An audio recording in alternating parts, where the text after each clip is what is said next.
BJP संभावनाओं के अनुसार ही पार्टी संगठन में बहुत बड़े बदलाव में जुटी हुई नजर आ रही है और पार्टी ने पहले 45 साल के युवा नेता नितिन नवीन को दुनिया की सबसे बड़ी राजनीतिक पार्टी का राष्ट्रीय अध्यक्ष बनाया और अब वो युवाओं के हाथों में पार्टी संगठन की जिम्मेदारियां देने की तैयारियों में जुट गए हैं।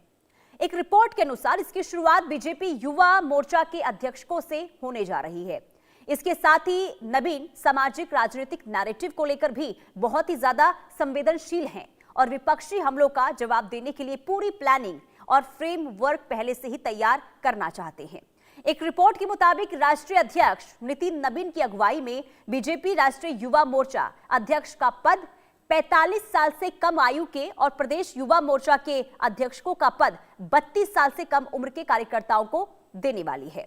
नई लीडरशिप में बूथ स्तर से लेकर प्रदेश संगठन स्तर तक जो संगठनात्मक नियुक्तियों पर विचार शुरू किया गया है, उसमें संभावित पदाधिकारियों की उम्र को बीजेपी राष्ट्रीय अध्यक्ष की उम्र के साथ तालमेल बिठाने की तैयारी में है और यही वजह है कि अब उम्र को लेकर भी देखिए चर्चा हो रही है, क्योंकि राष्ट्रीय अध्यक्ष के तौर पर जो 45 साल के नितिन नवीन की नियुक्ति हुई है, इसके बाद कोशिश ये की जा रही है कि अब इसी के मद्देनजर आगे भी नियुक्तियां हो। खबर क्या है वो हम आपको बताते हैं। देखिए, बीजेपी में युवा नेताओं को कमान दी जा रही है और टीम में बड़े संगठनात्मक बदलाव की तैयारी हो रही है। अब युवाओं के हाथों में पार्टी संगठन की जिम्मेदारी सौंपेगी। संगठन को जमीनी स्तर पर मजबूत करने की तैयारी भी हो रही है।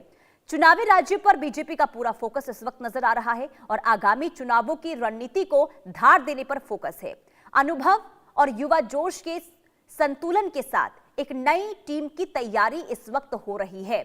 तो कुल मिलाकर बीजेपी में युवा नेता की जो कमान सौंपी गई है बीजेपी की, और ऐसे में अब संगठन में भी कैसे बड़े बदलाव आने वाले दिनों में होंगे, इस पर भी सबकी निगाहें टिकी हुई है। क्योंकि देखिए, कमान संभालने के साथ ही नितिन नवीन लगातार बैठकें कर रहे हैं और बैठक के दौरान ये कोशिश हुई कि संगठन के साथ और कार्यकारिणी के साथ कैसे तालमेल बनाया जाए। लेकिन सबसे अहम बात ये कि अब ये तैयारी हो रही है कि कैसे अब बीजेपी में युवाओं को तरजीह दी जाए और ऐसे में कोशिश ये हो रही है, क्योंकि देखिए कई राज्यों में अब चुनाव है और ऐसे में चुनावी राज्यों पर बीजेपी का फोकस और युवाओं के जरिए ही बीजेपी उन तमाम राज्यों को साधने की कोशिश कर रही है। यानी कि अनुभव के साथ साथ युवा जोश के संतुलन को देखते हुए बीजेपी आगे की रणनीति तैयार कर रही है और ऐसे में माना जा रहा है कि आने वाले दिनों में अब संगठनात्मक तौर पर बड़ी तैयारी और बड़ा बदलाव देखने को मिल सकता है। और सीनियर एडिटर संजय शर्मा हमारे साथ तमाम जानकारी के साथ जुड़ चुके हैं। अब संजय जी, जो ये इस वक्त हम देख रहे हैं बीजेपी के अंदर बैठकें भी हो रही है जब से नितिन नवीन राष्ट्रीय अध्यक्ष के तौर पर चुने गए, और सबसे अहम बात कि अब युवाओं को लेकर चर्चा हो गई है, यानी कि युवाओं को कैसे तरजीह दी जाए, इस पर पूरा फोकस बीजेपी का इस वक्त। लेकिन नितिन नवीन जब बीजेपी के नए राष्ट्रीय अध्यक्ष बनाया गया, उसके बाद से बीजेपी में एक तरह से आप कह सकते हैं कि पीढ़ीगत बदलाव शुरू हो चुका है, जनरेशन चेंज शुरू हो चुका है बीजेपी में। तो ये जो चेंज है ये यही नहीं रुकने वाला, ये सरकार में भी आपको देखने को मिलेगा। मोदी सरकार में भी बड़ा फेरबदल होगा अगले महीने फरवरी में, 15 फरवरी के बाद कभी भी फेरबदल हो सकता है। इसके अलावा बीजेपी की जो नई टीम बनने वाली है वो भी युवाओं की बनने वाली है। ये बताया जा रहा है कि लगभग 90% जो मौजूदा टीम है इसके चेहरे बदल दिए जाएंगे, युवाओं को ज्यादा जगह दी जाएगी। 50 वर्ष से कम, 60 वर्ष से कम युवाओं को टीम में शामिल किया जाएगा। तो लगभग 90% चेहरे ऐसे होंगे जो कि काफी युवा होंगे। नितिन नवीन के साथ जो शुरुआत हुई जनरेशन चेंज की, इसको बीजेपी पर आगे कायम रखना चाहती है। आरएसएस चाहता है राष्ट्रीय स्वयंसेवक संघ, जो कि बीजेपी का मातृ संगठन कहा जाता है, मदर संगठन कहा जाता है, उसका यही कहना है कि बीजेपी में पीढ़ीगत बदलाव होना चाहिए और आगे के लिए लीडरशिप तैयार करनी होगी। 2047 को ध्यान में रख करके बदलाव किए जा रहे हैं। तो नितिन नवीन राष्ट्रीय अध्यक्ष बने, लेकिन उनकी जो नई टीम होगी वो भी काफी युवा होगी और युवाओं की उसमें काफी भरमार होगी। लगभग 90% चेहरे मौजूदा टीम के बदले जाएंगे।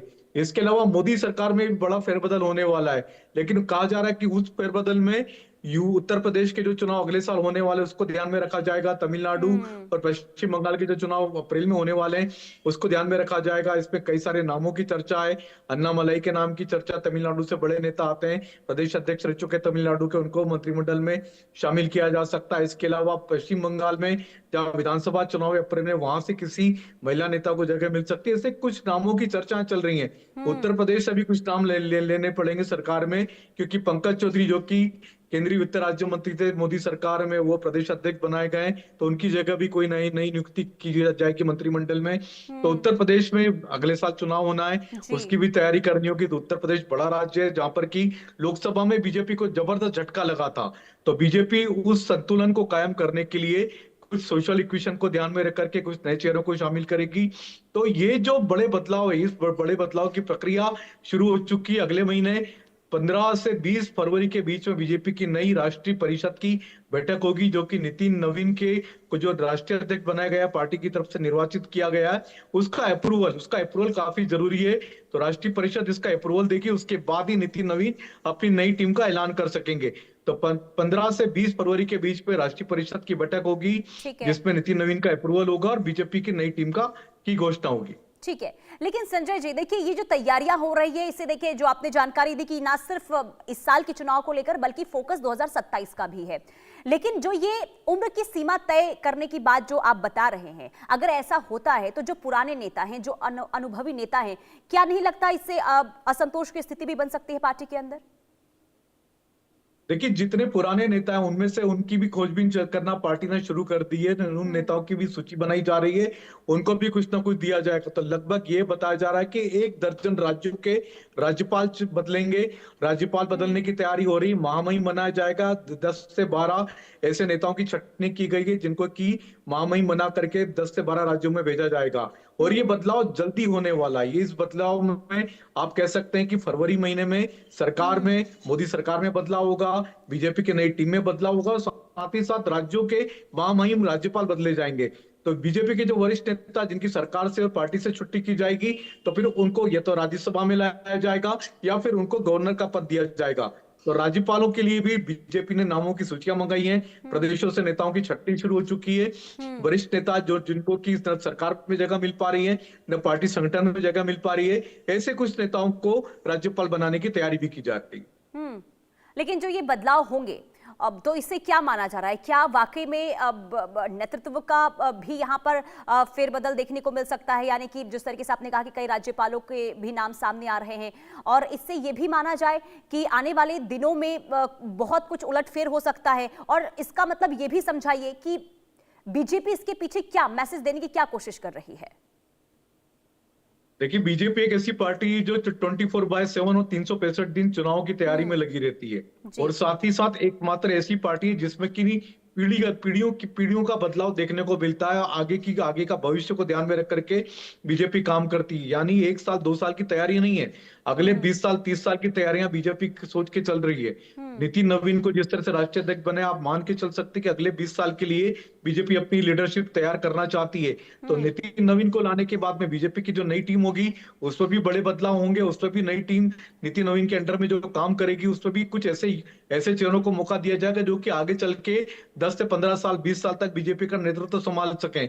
और सिर्फ केवल संगठन में नहीं, सरकार में भी कुछ ऐसे चेहरे लाए जाएंगे जिसका फायदा बीजेपी को प्रदेश के चुनाव में भी मिल सके, साथ ही साथ सरकार में भी उनके अनुभवों का लाभ मिल सके, और उनकी ऊर्जा अगले 10 से 15 साल तक 20 साल तक पार्टी को, संगठन को, सरकार को मिलती रहे।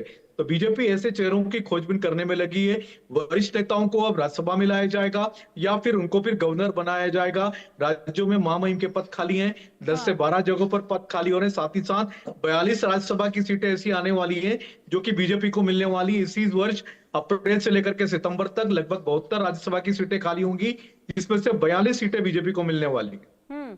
तो क्या माना जाए, अगर नामों का जिक्र होता है तो हमेशा की तरह बीजेपी फिर से चौंकाएगी अगर ये बदलाव होते हैं जिसकी जानकारी आप दे रहे हैं?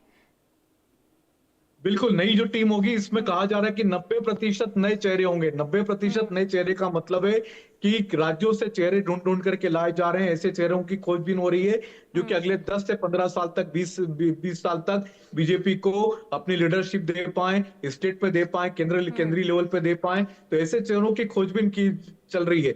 अभी 3 दिन से जो बैठकों का दौर चल रहा है बीजेपी में, बीजेपी का राष्ट्रीय मुख्यालय का जो एक्सटेंशन बना है वहां पर लगातार संगठन मंत्रियों के साथ लगातार चर्चा हुई है, प्रदेश अध्यक्षों के साथ चर्चा हुई है। तो केंद्रीय नेतृत्व तो इन चर्चा करके कई सारे नामों की खोजबीन कर रहा है कि कौन कौन ऐसे नाम है जो कि राष्ट्रीय टीम में लाने लायक हैं, कौन ऐसे नाम है जिनको गवर्नर बनाया जा सकता है, कौन से ऐसे नाम है जिनको आगामी समय में मोदी सरकार में शामिल किया जा सकता है। मोदी सरकार में शामिल करने वाले नामों के लिए सोशल इक्वेशन भी देखना होगी, साथ ही साथ उनकी उम्र, उनका अनुभव भी देखना होगा, साथ ही साथ क्या विधानसभा चुनाव में उन राज्यों को उनके आने से फायदा मिलता है, इस पर ध्यान रख करके बदलाव किए जाएंगे। तो जो ये बदलाव होंगे संजय जी, जो हमने बाकी राज्यों में देखा, खास करके अगर हम मध्य प्रदेश, दिल्ली की बात करते हैं या फिर राजस्थान की बात करते हैं, यहाँ पर हमने देखा कि नाम सामने आए थे और हर कोई चौंका था। और जब राष्ट्रीय अध्यक्ष का नाम आता है तब भी वही स्थिति थी जो बाकी राज्यों में देखने को मिली थी, यानी कि नाम को लेकर। और ऐसे में जब ये बदलाव होंगे तो इसमें क्या सिर्फ नए चेहरे पर पूरा फोकस होगा या फिर अनुभव भी देखा जाएगा, उम्र की सीमा भी देखी जाएगी? किस तरीके से तलाश हो रही है नए चेहरों की? लेकिन जिन चेहरों की तलाश की जा रही है पार्टी संगठन की नई टीम के लिए, साथ ही साथ मोदी सरकार की नई टीम के लिए, उनके लिए सबसे बड़ी बात है, सबसे पहले तो कि उम्र के क्राइटेरिया में उनका फिट होना बहुत जरूरी है। दूसरा, उनका अनुभव, उनका संगठन में काम किस तरीके का, उनका व्यवहार कैसा है, क्या पार्टी को उनको आगे बढ़ाने से पार्टी को किसी तरह का लाभ मिलता है। साथ ही साथ सोशल इक्वेशन सबसे जरूरी चीज हो गई आजकल चुनाव में, क्योंकि बीजेपी अब कहीं भी चुनाव में लड़ने जाती तो वहां पर सोशल इक्वेशन का विशेष तौर पर ध्यान रखा जाता है। चाहे हमने बिहार की बात की, बिहार में देखा हमने, और अब आगामी साल, अगले साल 2027 में उत्तर प्रदेश में चुनाव होने, जहां पर कि सारा खेल ही सोशल समीकरण का है। तो सामाजिक समीकरण को ध्यान में रखा जाएगा, उनकी उम्र ध्यान में रखी जाएगी, साथ ही साथ उनका अनुभव, संगठन में उनका कितना अनुभव है और संगठन को उनके लाने से क्या फायदा मिलता है, कितना लाभ मिल पाता है, इन सबको ध्यान में रख करके चेहरों की खोजबीन की जा रही, तलाश की जा रही है। और ये सारे बदलाव 15 फरवरी के बाद कभी भी बीजेपी में देखने को मिलेंगे। मोदी सरकार में भी बड़ा फेरबदल है, साथ ही साथ नई जो टीम नितिन नवीन की बनने वाली है, 90% नए चेहरों के साथ, कम उम्र के नेताओं के साथ बनने वाली। ठीक है, अब जो फेरबदल हो रहा है और जिस रणनीति के साथ बीजेपी आगे बढ़ना चाहती है, अब इससे बीजेपी को आने वाले चुनाव में कितना फायदा होगा ये भी देखना काफी अहम हो जाता है। बहुत शुक्रिया संजय जी तमाम जानकारी देने के लिए।